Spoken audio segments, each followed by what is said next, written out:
प्रांगण में, विश्वविद्यालय के प्रांगण में छोटी बहन रितु पिछले 111 दिन से न्याय की मांग को लेकर के बैठी है, जो जायज है, और यहाँ बैठ करके आंदोलन करना ये उसका संवैधानिक अधिकार है।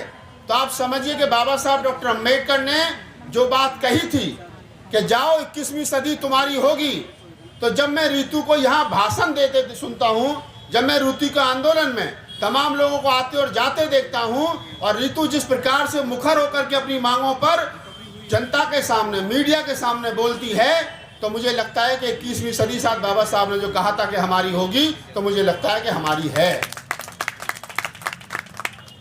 झुकेगा नहीं ये सर हमारा, मेरा एक शेर है कि झुकेगा नहीं ये सर हमारा, क्योंकि निकल गया है डर हमारा। अगर आपको, और रितु को मैं हमेशा कहता हूं कि आंदोलन को छोड़कर कहां जाएंगे, जहां जाएंगे मर जाएंगे। अगर आप फूले अम्बेडकरी आंदोलन को समझते हैं और पढ़ते हैं और उस पर चलने की आपकी सोच है, तो आप ये समझ लीजिए वर्तमान समय में जो ताकतें मुल्क पर रूल कर रही हैं, राज कर रही हैं, चाहे वो केंद्र की सत्ता हो, चाहे अन्य राज्यों की सरकारों में बैठे हुए नागपुर से तय हुए मुख्यमंत्री हो, वो आपकी आवाज को दबाने का काम करेंगे, वो आपको डराने का काम करेंगे, वो आपको मारने का काम करेंगे, वो आपके ऊपर मुकदमा करने का काम करेंगे। विपरीत आपको उनसे लड़ना है, उस डर से ऊपर उठना है। और मेरा वादा है, मेरा इरादा है, आप तमाम लोग इस बात पर मोहर लगाएंगे कि डॉक्टर अम्बेडकरवाद, फूलेवाद, कबीरवाद, नानकवाद, रैदासवाद, बुद्धवाद से बुद्ध से लेकर के और मान्यवर साहब काशीराम तक के जितने भी हमारे महापुरुष हैं, उनका विचार ने हमेशा इस मनुवाद को हराया है, और इस बात की हम लोग हराएंगे। जो लोग, एक शेर है उर्दू का कि तुमसे पहले जो तख्ता नसी था, उसको भी अपने खुदा होने पर इतना ही यकीन था। जो लोग इस मुल्क के अंदर सन 70 के दशक में नारा लगाते थे कि India is Indira, Indira is India, आज वो विपक्ष में बैठने की स्थिति में नहीं बचे। और ये जो लोग कह रहे हैं कि हम 70 साल तक, 100 साल तक रूल करेंगे, राज करेंगे, मुझे मालूम है इनकी जो अवधि है वो कहाँ तक है। ये कहते हैं ना हमारे देहाती भाषा में कि जब दीपक बुझने के कागार पर होता है तो वो ज़्यादा रोशनी करता है। मोदी जी, योगी जी और उनकी तमाम शासन प्रशासन में बैठे हुए उनके सिपह सलार, मैं तमाम लोगों से कहता हूं मुखर होकर के कि आप कर लीजिए कितना जुर्म करना चाहते हो, आप कर लीजिए सिस्टम का दुरुपयोग जितना करना चाहते हो, आप संविधान की आत्मा को क्या नाम है बिल्डोजर से कुचल दीजिए, जो करना चाहते हो आप कर लीजिए। लेकिन जब तक इस देश के अंदर एक भी अम्बेडकरवादी जिंदा रहेगा, तब तक आपको इस बात का जवाब रोड से लेकर के यूनिवर्सिटी और यूनिवर्सिटी से लेकर के गांव देहात तक मिलता रहेगा। मैं हमेशा कहता हूं, जिस आंदोलन में 80 साल के बुजुर्ग लगे हों, जिस आंदोलन में 90 साल के बुजुर्ग लगे हों, जिस आंदोलन में रितु जैसे नौजवान लगे हों, जिस आंदोलन में 5 साल के बच्चे लगे हों, अरे भाई हमारी लड़ाई 80 साल से लेकर के 5 साल तक के बच्चों में पहुंच गई। फूले अम्बेडकरी विचार वहां तक पहुंच गया। आप इस विचार को कुचल करके, आप उन लोगों की संविधान की आत्मा को कुचल करके, आप डॉक्टर अम्बेडकर के विचार को कुचल करके इस देश में जो भगवाकरण, इस देश का जो भगवाकरण करना चाहते हो, ये संभव नहीं है। आपके कुछ चाटुकार लोग खुश हो सकते हैं, रितु की जगह आप किसी को रख सकते हो, लक्ष्मण यादव की जगह आप किसी को रख सकते हो, लेकिन ये क्या गारंटी है जिसको आपने रखा है या आप जिसको रखने जा रहे हैं, कल को उसकी अंतरात्मा अंदर से जवाब देगी। वो पढ़ेगा फूले अम्बेडकरी पेरियार आंदोलन को तो वो बगावत करेगा, क्योंकि फूले अम्बेडकरी आंदोलन को पढ़ना और उस रास्ते पर चलना वही आपको खटकता है। आज मैं सुबह हम लोग एक बुद्ध विहार में थे, वह बात चल रही थी कि आरएसएस और बीजेपी के इशारे पर जिस प्रकार से छत्तीसगढ़, राजस्थान और मध्य प्रदेश में मुख्यमंत्रियों का चयन हुआ है, उप मुख्यमंत्रियों का चयन हुआ है, जिस प्रकार से उन्होंने सोशल इंजीनियरिंग का फॉर्मूला अपनाया है, अब जो लोग जातिगत जनगणना की बात कर रहे थे उनको जवाब मिल गया है कि इस देश के अंदर जातिगत जनगणना की कोई जरूरत नहीं है, क्योंकि बीजेपी सारी जातियों का ख्याल रखती है। वो आदिवासी मुख्यमंत्री बनाती है तो ऐसी उप मुख्यमंत्री बनाती है, तमाम बनाती है। मैं कहता हूं कि जाति के आधार पर, जाति का चश्मा लगा करके अगर आप फूले अम्बेडकरी आंदोलन पर काम करोगे या उसको डिफाइन करोगे, तो ये लिख लीजिए आप उस आंदोलन की आत्मा को मारने का काम कर रहे हैं। क्योंकि बाबा साहब डॉक्टर अम्बेडकर का कथन है, उनका कथन है कि हमारी लड़ाई मनुवाद से है। हमारी लड़ाई ब्राह्मणवाद से है, ब्राह्मण से नहीं है। आज अगर दलित समाज के लोग, इस देश के SC ST कम्युनिटी के लोग जाकर के मुख्यमंत्री बन रहे हैं, जाकर के RSS की शाखाओं में हाजिरी लगा रहे हैं, जाकर के उनके सिस्टम में फिट होने की कोशिश कर रहे हैं, तो ये समझ लीजिए ये तुम्हारे वाले हैं, ये तुम्हारी मनुवादी मानसिकता से ग्रस्त लोग हैं, जिन पर तुम जाति का चश्मा लगा करके बताते हो कि देखो हमने आदिवासी महिला को राष्ट्रपति बना दिया, देखो हमने OBC समाज के आदमी को प्रधानमंत्री बना दिया, देखो हमने उप मुख्यमंत्री जाटव समाज का बना दिया। लेकिन वो शाखा में तो आप ही की में जाता है ना, हाजिरी तो आप ही के यहाँ लगाता है ना, तो वो आपकी विचारधारा का आदमी है। और अगर मनोज झा यहाँ खड़े होकर के बाबा साहब डॉक्टर अम्बेडकर की बात करता है ब्राह्मण होने के बाद में, तो मुझे लगता है वो मेरी विचारधारा का, मेरे विचारधारा का आदमी है। तो मैं तमाम लोगों से कहता हूं, मेरा सगा भाई मंदिर में जाता हो, कावड़ लेने जाता हो, वो मेरा नहीं है। और एक अगर OBC समाज का एक व्यक्ति फूले अम्बेडकर आंदोलन की बात करता हो, तो मुझे लगता है कि वो मेरा है। यही है अम्बेडकरवाद, यही है फूलेवाद। हमारी जातियों से झगड़ा नहीं है। जाति के आधार पर जो लोग अपने आप को ऊंचा समझते हैं, जाति के आधार पर, वर्ण के आधार पर जो लोग अपने आप को सीनियर समझते हैं, उस सीनियरवाद से, उस वाद से हमारा झगड़ा है। तो मैं यही कहूंगा आप तमाम लोगों से, रीतू के हौसले को मैं सलाम करता हूं, मेरी छोटी बहन है, बहुत प्यार है। और आप जितने लोग यहाँ उसके समर्थन में आते हो, जब भी आपको कॉल की जाती है, आप आते हो, शॉर्ट नोटिस पे आते हो, तो आप तमाम लोग साधुवाद के पात्र हो। कौन हिंदू, कौन मुसलमान, कौन सिख, कौन ईसाई, कौन बौद्ध, जैन, कौन क्रिश्चियन, बस आपके अंदर मानवता, इंसानियत होनी चाहिए। और ये देश का संविधान बाबा साहब डॉक्टर अम्बेडकर के द्वारा जो लिखा गया, जिसमें समता, मैत्री, करुणा, भाईचारा, हर इंसान को अपनी बात रखने के अधिकार, हर इंसान को अपना धर्म मानने का अधिकार, हर आदमी को अपना पंथ मानने का अधिकार, ये संविधान ने दिया है। इसको बचाए रखिए। ये जो मुट्ठीभर लोग कहते हैं कि हम इस देश को हिंदू राष्ट्र बनाएंगे, अभी मैं 4 दिन पहले गाजियाबाद में था, मैंने कहा वहाँ पर ये बात अपने भाषण में, मैंने कहा कि जो लोग ये कहते हैं कि हम इस देश को हिंदू राष्ट्र बनाएंगे, मेरा उनको खुला चैलेंज है, पहले एक गांव को हिंदू राष्ट्र बनाओ, बाद में देश की बात करना।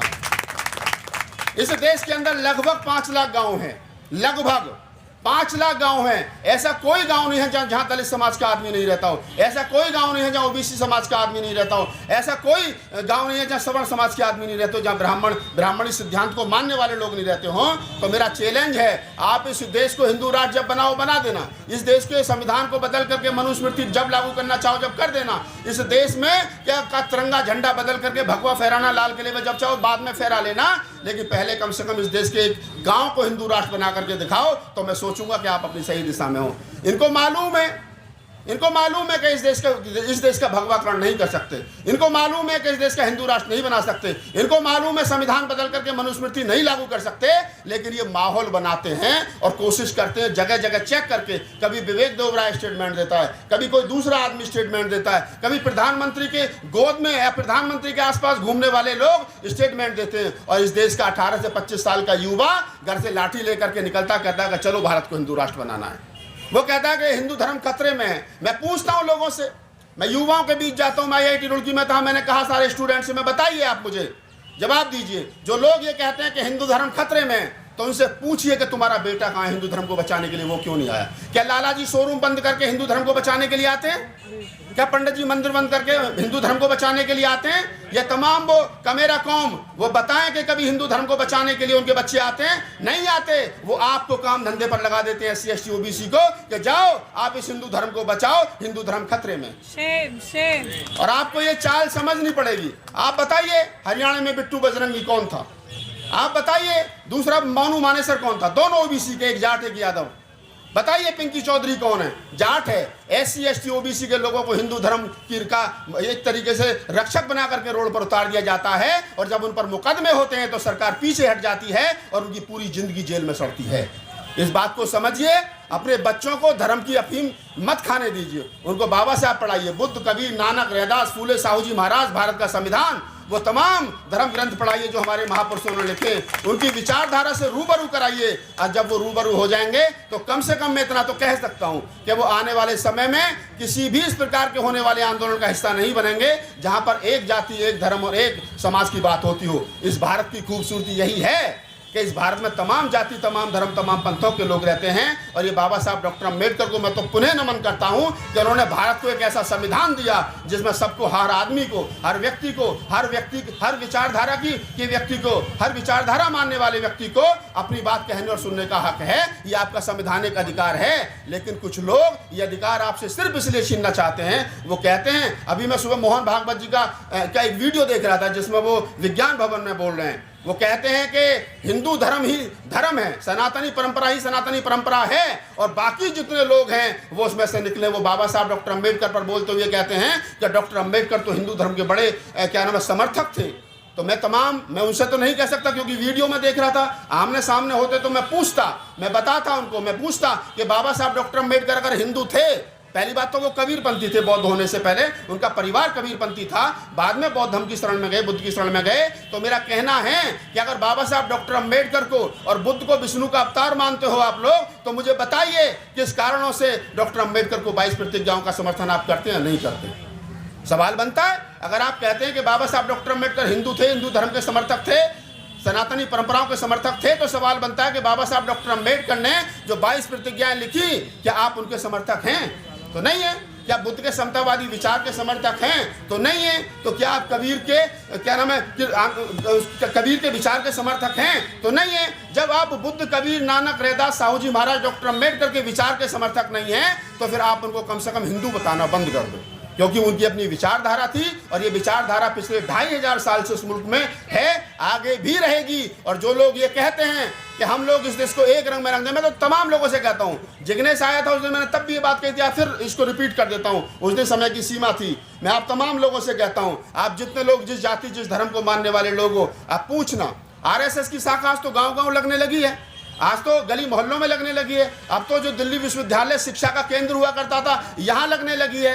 तो आप समझ लीजिए कि किसके इशारे पर लग रही है, सरकारों के इशारों पर लग रही है। कोई व्यक्ति RSS का, किसी हिंदू धर्म संगठन का आपके घर पे आए तो उससे पूछना और उसे एक सवाल पूछना। अगर आप जाट समाज से संबंध रखते हो, जाट जाति से संबंध रखते हो, तो उनसे पूछना कि मैं हिंदू राष्ट्र, जो आपके हिंदू राष्ट्र की कल्पना है, उस हिंदू राष्ट्र में भगत सिंह, मैं नास्तिक हूँ, ये है। उस विचारधारा में सर छोटू राम की विचारधारा है, उस विचारधारा में चौधरी महाराज सिंह भारती हैं। इसका मतलब जब आपके हिंदू राष्ट्र में शहीद भगत सिंह, चौधरी महाराज सिंह भारती, सर छोटू राम नहीं है, तो इसका मतलब मैं नहीं हूँ। माली जाति के लोगों पूछना, इन लोगों से, क्या उसमें फूले दंपत्ति की विचारधारा है? नहीं है। पाल समाज के लोगों पूछना कि इसमें पेरियार रामास्वामी नायकर की विचारधारा है? नहीं है। और तमाम वो लोग पूछना उन लोगों से कि जब इसके अंदर बुद्ध की, कबीर की, नानक की, रैदास की, फूले की, साहू महाराज की, डॉक्टर अम्बेडकर और काशीराम की विचारधारा आपके हिंदू राष्ट्र में नहीं है, तो इसका मतलब जब मेरे 2500 साल के पुरखे आपकी विचारधारा में नहीं है, तो इसका मतलब मैं नहीं हूँ।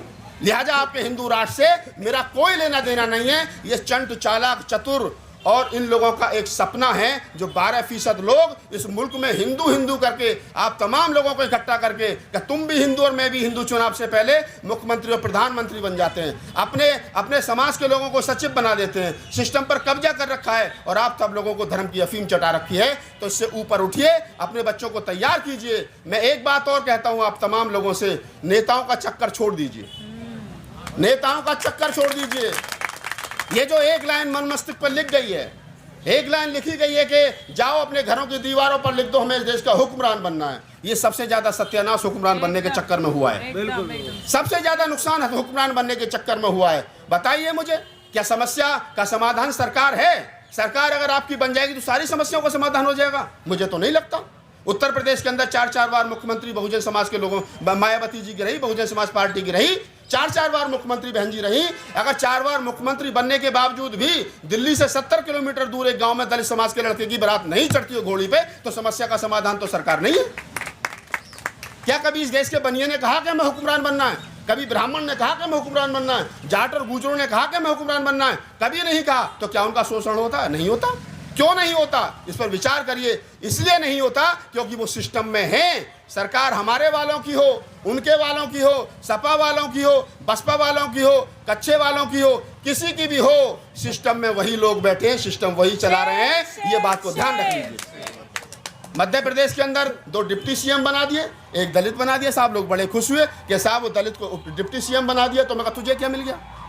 तू अपना बताना, तेरे लड़के को नौकरी मिल गई, तू वाइस चांसलर बन गया, तैने एमबीबीएस कर लिया, तैने कोई हॉस्पिटल खोल लिया, तैने कोई स्कूल खोल लिया, कुछ नहीं खोला।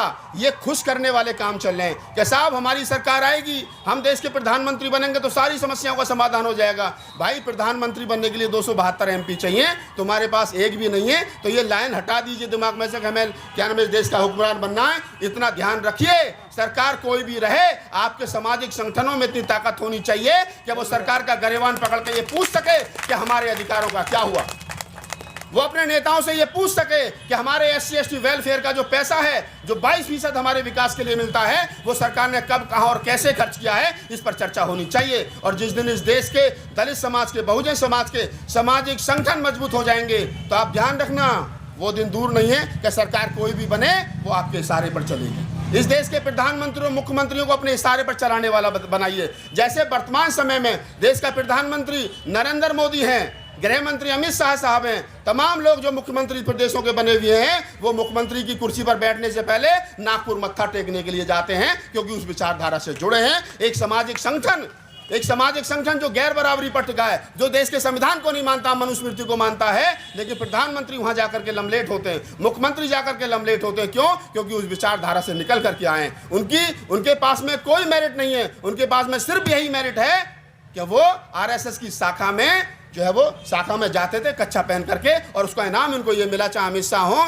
चाहे गृह मंत्री, चाहे अन्य किसी प्रदेश के गृह मंत्री वगैरह हो, उनको इनाम दिया गया कि आपको वाइस चांसलर बना दिया गया, आपको रीतू की जगह पर रख लिया गया, आपको लक्ष्मण यादव की जगह पर रख लिया गया। क्यों? क्योंकि आप शाखा में आपने 2 साल 4 साल गुजारे हैं। जिस बच्चे ने, जिस स्टूडेंट ने, जिस प्रोफेसर ने 14 साल बच्चों को पढ़ाया, उसका कोई योगदान नहीं है। तो मैं कहता हूँ आप तमाम लोगों से, सरकार बनने से कुछ के भैया भतीजे मजबूत हो सकते हैं, सरकार बनने से 100-200 लोग करोड़पति बन सकते हैं। समाज का कभी भला नहीं होता है, समाज का भला करना है। मैं एक बात और जोड़ देता हूँ इसी बात में कि अगर अमेरिका के अंदर ब्लैक्स का आंदोलन, आप तमाम लोग पढ़ना, मैंने पढ़ा है, अमेरिका के अंदर 1968 में ब्लैक्स को पब्लिक ट्रांसपोर्ट में बैठने की इजाजत नहीं थी, लेकिन उन्होंने कभी नहीं कहा कि हमें इस देश का हुक्मरान बनना है। उन्होंने कहा कि सरकार कांग्रेस की हो या सरकार रिपब्लिकन पार्टी ऑफ अमेरिका की हो, उन्होंने कहा सर हम आपको वोट किस शर्त पर दें और क्यों दें। उन्होंने बैठ करके एजेंडा सेट किया, एजेंडा के आधार पर उनको वोट किया। जो भी सरकार आई, जिसको भी उनकी सरकार को वोट की जरूरत थी, उन्होंने उनकी डिमांड पूरी की, तो समाज मजबूत हुआ। और जब समाज मजबूत हो गया तो फिर वो देश के राष्ट्रपति भी बने। कमजोर व्यक्ति के सर पर ताज रख दीजिए तो वो ज्यादा दिन तक टिकने वाला नहीं है साहब। लिहाजा मैं कहता हूं कि सरकारें आएंगी जाएंगी, आप ना भाईचारा बना करके रखिए। और एक उदाहरण बता देता हूं आपको, इस देश के अंदर SC ST एट्रोसिटी एक्ट को डायल्यूट किया गया तो लोग रोड पर उतरे, 13 बच्चे शहीद हुए। मुझे बताओ किसी नेता के आदेश पर हुआ? नहीं। इसी देश के अंदर 13 पॉइंट रोस्टर का आंदोलन हुआ तो किसी नेता के इशारे पर हुआ? नहीं। जितने आंदोलन हुए, रीतू यहाँ बैठी है तो किसी नेता की ताकत से नहीं बैठी, वो तुम्हारी ताकत के अनुसार यहाँ बैठी है। तो इन नेताओं का चक्कर छोड़ दो। ये बेचारे अपने आप को, अपनी प्रॉपर्टी को, अपने भैया भतीजों को बचाने के चक्कर में लगे हैं, यूपी से लेकर के बिहार तक। और जितने लोग हैं, कोई इस चक्कर में लगाया कि मैं कहीं से राज्यसभा चला जाऊं, कोई इस चक्कर में लगाया कि मुझे कोई MLC बना दे, कोई इस चक्कर में लगाया कि मुझे कुछ और दे दे। ये व्यक्तिगत स्वार्थ की लड़ाई है। अगर आपको लगता है कि आपको इस देश के अंदर मान सम्मान के साथ जीना है तो आपको अपनी सामाजिक शक्ति बनानी होगी। क्योंकि मान्यवर साहब कांशीराम की कोटेशन है। मान्यवर साहब कांशीराम ने कहा कि उस समाज की राजनीति लंबे समय तक नहीं चलती जिसकी सामाजिक जड़ें मजबूत नहीं होती हैं। सामाजिक जड़ें हमारी खोखली हो गई, और जब सामाजिक जड़ें खोखली हुई तो हमारे हाथ में ना तो सत्ता बची, ना सत्ता में बैठने वाले लोग बचे। मैं आपसे कहता हूं, तमाम लोगों से गुजारिश करता हूं कि आप अपनी सामाजिक ताकत बनाइए, आप अपने प्यार मोहब्बत से गली मोहल्ले में रहिए, बच्चों को इन हिंदूवादी संगठनों में जाने से रोकिए, उनको फूले अम्बेडकर पढ़ाइए। बच्चों से कहिए कि अगर आप 6 किताब स्कूल की पढ़ते हैं तो उसमें 1 किताब और जोड़ लीजिए, भगवान बुद्ध और उनका धम्म, 1 किताब और जोड़ लीजिए, गुलामगिरी, 1 किताब और जोड़ लीजिए, उसके साथ में चमचा युग, 1 किताब और जोड़ लीजिए, बाबा साहब डॉक्टर अम्बेडकर का जीवन संघर्ष। जब आप अपने बच्चों को दूध के निप्पल में दूध की जगह फूले अम्बेडकर आंदोलन पिलाओगे तो वो एक योद्धा तैयार होगा। और मैं फिर कहता हूँ कि ये वर्तमान समय में जो लोग इस देश में रूल कर रहे हैं, या पहले करते रहे या आने वाले समय पर आपकी गलतियों के कारण, आपके बिखराव के कारण करेंगे, उन तमाम लोगों से मेरी अपील है। और आपसे भी कहता हूं, अगर इस देश का मनुवाद किसी से डरता है तो वो सिर्फ अम्बेडकरवाद से डरता है। क्योंकि बुद्ध से लेकर के वो बुद्धवाद से डरता है, क्योंकि तथागत बुद्ध से लेकर के और मान्यवर साहब कांशीराम तक अगर इनको किसी ने हराया है तो वो सिर्फ अम्बेडकरवादियों ने हराया है और किसी की कोई ताकत नहीं है। मैं फिर आपसे पुनः अपील करता हूं, रितु की जब भी कॉल जाए आप आइए। मैं हमेशा से कहता हूं कि रितु की अकेले की लड़ाई नहीं है। रितु को तो नौकरी 2 महीने पहले ऑफर हो गई थी कि हम आपको प्रमोशन के साथ में नौकरी दे देते हैं। मैं तो धन्यवाद देता हूं छोटी बहन को कि उसने वो प्रपोजल स्वीकार नहीं किया, वो प्रस्ताव स्वीकार नहीं किया। उसने कहा कि नहीं, नौकरी नहीं, न्याय चाहिए। न्याय क्या है? न्याय रितु को तो मिल रहा था, नौकरी की जगह नौकरी मिल रही थी, लेकिन न्याय वो नहीं है। न्याय उससे बड़ा है। न्याय ये है कि इसी दिल्ली यूनिवर्सिटी के अंदर जो बैकलॉग है SC ST ST का, उसको फुलफिल किया जाए। ये न्याय है। जिन लोगों ने रितु के खिलाफ षड्यंत्र किया, चाहे वो वाइस चांसलर है, चाहे वो रजिस्ट्रार है, चाहे वो सभी तरह प्रिंसिपल है, उसको उन पर FIR जो दर्ज है उसके तहत जिन गंभीर धाराओं में FIR दर्ज है उनको जेल भेजा जाए, ताकि इस देश के अंदर एक मैसेज जाए कि अगर अम्बेडकरवादियों से टकराओगे तो तुम्हारा हाय सविता राव जैसा होगा। इस देश के अंदर एक मैसेज जाए कि अगर इस देश के अम्बेडकरवादियों से टकराओगे तो तुम्हारी ईंट से ईंट बजा देंगे। लड़ाई उस दिन तक जारी रहेगी जिस दिन तक वाइस चांसलर, रजिस्ट्रार और सविता रॉय जेल में नहीं जाएंगे। जब वो जेल चले जाएंगे उसके बाद में फिर और मांगों पर चर्चा की जाएगी। उसके बाद में हमारी शुभकामना रितु के साथ हैं कि वो इस यूनिवर्सिटी की वाइस चांसलर बने, ताकि इस देश के अंदर, इस यूनिवर्सिटी के अंदर कम से कम कोई जाति के आधार पर उत्पीड़न ना हो। मैंने परसों लक्ष्मण यादव जी और हम दोनों लोग बात कर रहे थे। उन्होंने कहा कि बहुत सारी बातें हुई, लेकिन मैं वीडियो पढ़ा, मैंने कहा उस पर कि मैं तो चाहता हूँ लक्ष्मण यादव आजमगढ़ से या किसी अन्य सीट से लोकसभा का चुनाव जीत करके आएँ। इस सरकार में, अगली सरकार में 5 साल के बाद में जब सरकार बदले तो जो सरकार उस समय रहे वो लक्ष्मण यादव को शिक्षा मंत्री बनाए। और जब लक्ष्मण यादव और रितु सिंह जैसे लोग शिक्षा मंत्री बनेंगे तो फिर दिल्ली यूनिवर्सिटी के वाइस चांसलर को और JNU के वाइस चांसलर को बुला करके कहेंगे कि बताओ 2020 और 2022 में जो एट्रोसिटी हुई थी क्यों हुई थी, इसका जवाब दो। उस कुर्सी पर जब तक हमारे अपने लोग नहीं बैठेंगे, न्याय पसंद लोग नहीं बैठेंगे, तब तक न्याय नहीं होगा। इस देश के अंदर समता, मैत्री, करुणा, भाईचारे को बनाए रखने के लिए, बचाए रखने के लिए बाबा साहब डॉक्टर अम्बेडकर का सपना जाति विहीन समाज के और कदम बढ़ाते हुए आप इस बात को ध्यान रखिए कि कोई भी आंदोलन हो, आपके पास समय कम है या ज़्यादा है, आपके पास पैसा कम है या ज़्यादा है, वो चलेगा। हम लोगों के पास में एक चीज़ है, वो है हमारी स्ट्रेंथ, हमारी ताकत, हमारे लोगों की संख्या। आप जहाँ जा कर के खड़े हो, लोकतंत्र में क्या है, जिसके पास में संख्या ज़्यादा है वो सरकार भी बना लेते हैं, वो आंदोलन भी चला लेते हैं। इनके पास में संख्या नहीं है। ये तो बिहार की जनगणना ने स्पष्ट कर दिया कि तो मुश्किल से 10%, 9.5% और 11% लोग हैं। तो 11% लोग सारे संसाधनों पर कब्जा करके बैठे हैं। जिस दिन आप कंधे पर लाठी लेकर के निकलोगे ना, जय भीम का नारा लगाते हुए, उस दिन ये आगे आगे होंगे और आप पीछे पीछे होंगे। अभी तो यहाँ बैठे हैं, अभी तो बैठे। और मैं तो हमेशा कहता हूँ, इस देश के अंदर, इस देश का अमन और चैन अगर कायम है तो इस देश के SC ST के पेशेंस पर कायम है। जिस दिन उनका पेशेंस टूट गया, जिस दिन उन्होंने दूसरा रास्ता अपना लिया, तो फिर वो दिन दूर नहीं है जो मैंने अभी कहा कि ये आगे आगे होंगे और आप पीछे पीछे होंगे, और फिर ये आपसे हाथ जोड़ करके कहेंगे कि बताइए माँ बाप करना क्या है। तो आप इस ताकत को बनाए रखें। मैं पुनः रितु को साधुवाद देता हूँ, और क्योंकि मैं रितु के साथ मेरा एक बहन भाई जैसा रिलेशन है, तमाम लोगों से मैं आता हूँ।